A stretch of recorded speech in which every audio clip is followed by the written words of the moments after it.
দীর্ঘ ১২ বছর পরে অনুষ্ঠিত হচ্ছে Sirajganj chamber of commerce and industry নির্বাচন।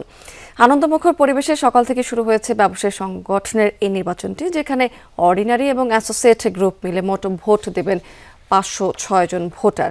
নির্বাচনে প্রেসিডেন্ট পদে ২ জন, সিনিয়র ভাইস প্রেসিডেন্ট পদে ৩ জন এবং ভাইস প্রেসিডেন্ট পদে ৩ জন এবং পরিচালক প্রার্থী ৪৪ জন প্রতিদ্বন্দ্বিতা করছেন এখানে। এর মধ্যে পরিচালক পদে ১৪ জন, অন্যান্য পদে ১ জন করে নির্বাচিত হবেন।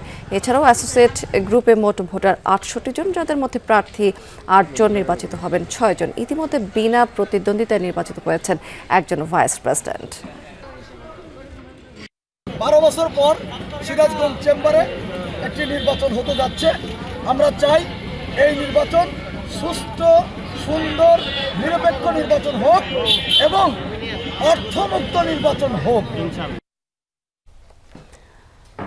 দর্শক, Sirajganj chamber of commerce and ইন্ডাস্ট্রির নির্বাচনের আরও তথ্য জানতে আমরা আমাদের সহকর্মীর সাথে যুক্ত হচ্ছি। সিরাজগঞ্জ থেকে যুক্ত হচ্ছেন আমাদের সহকর্মী গোলাম মোস্তফা রুবেল। দীর্ঘ ১২ বছর পর তো আসলে ব্যবসায়ীদের এই নির্বাচন অনুষ্ঠিত হচ্ছে, সেক্ষেত্রে ভোটাররা শান্তিপূর্ণভাবে ভোট দিতে পারছেন কিনা, সেখানকার সার্বিক পরিবেশ কেমন দেখতে পাচ্ছেন?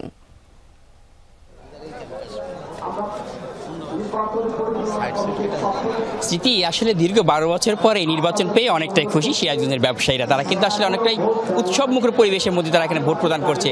দেখার চেষ্টা দেখতেই পারবেন যেখানকার পরিবেশ, অর্থাৎ চেম্বার অফ কমার্সের সামনে মানুষের উপস্থিতি বলে দেয় কতটা উৎসবমুখর পরিবেশে সিরাজগঞ্জের চেম্বার অফ কমার্সের এই নির্বাচনটি অনুষ্ঠিত হচ্ছে।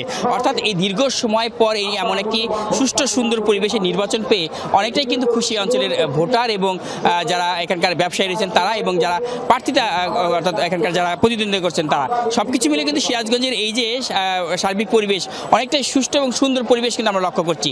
ইতিমধ্যেই কিন্তু আসলে পরিচালক পদে মোট ১৪ জন বিজয়ী হবে, সেখানে কিন্তু ৪৪ জন এখানে তারা প্রতিদ্বন্দ্বিতা করছেন। একই সাথে প্রেসিডেন্ট পদে মোট ২ জন, সেখানে ১ জন নির্বাচিত হবে। সিনিয়র ভাইস প্রেসিডেন্ট পদে নির্বাচিত হবে 1 জন, কিন্তু সেখানে প্রতিদ্বন্দ্বিতা করছেন 3 জন, এবং ভাইস প্রেসিডেন্ট পদে নির্বাচিত হবেন 1 জন, সেখানে কিন্তু মোট 3 জন প্রতিদ্বন্দ্বিতা করছেন।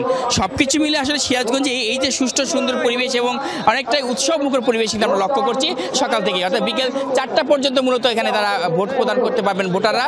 অর্থাৎ এই যে ভোটাররা দীর্ঘদিনের প্রতীক্ষার পর তাদের আজকে এই ভোটটা হচ্ছে, আসলে এই সিরাজগঞ্জের প্রতিটি মানুষই কিন্তু আসলে এখানে তাদের উপস্থিতি দেখছে এবং সকলে কিন্তু উৎসবমুখর পরিবেশের মধ্যে এখানে ভোট প্রদান করছে। স্মৃতি, রুবেল, অনেক ধন্যবাদ আপনাকে।